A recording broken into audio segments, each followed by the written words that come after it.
Flowers are part of the Turkish scene. You find them used extensively on such occasions as Army Day, with memorial pieces being placed at the base of the Monument of the Republic in Istanbul's Taksim Square. The Turkish army is a valuable democratic instrument protecting a way of life, in sharp contrast to the communism subjugating the peoples of several neighboring countries. In common with the USA, Turkey subscribes to the theory a state exists for the welfare of its people and not the other way around.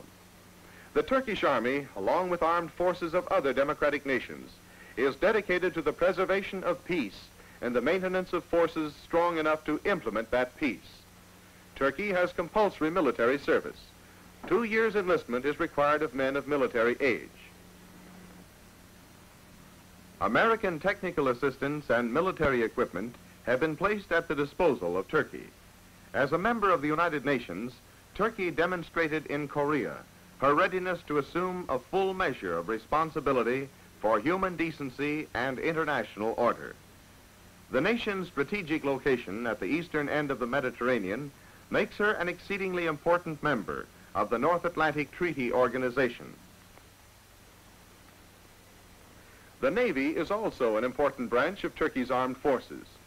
There are hundreds of miles of coastline, and the Bosphorus and adjoining waterways connecting the Black Sea and the Mediterranean constitute one of the world's most strategic waterways.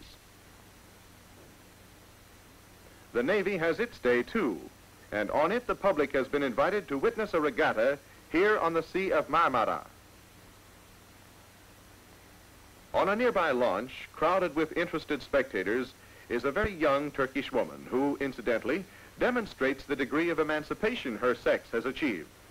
Speaking of situations, here is one Turkish boy who hasn't a chance. The vitality of Turkish life carries over into recreation. These sailors are putting everything they have into it as they sag on those oars.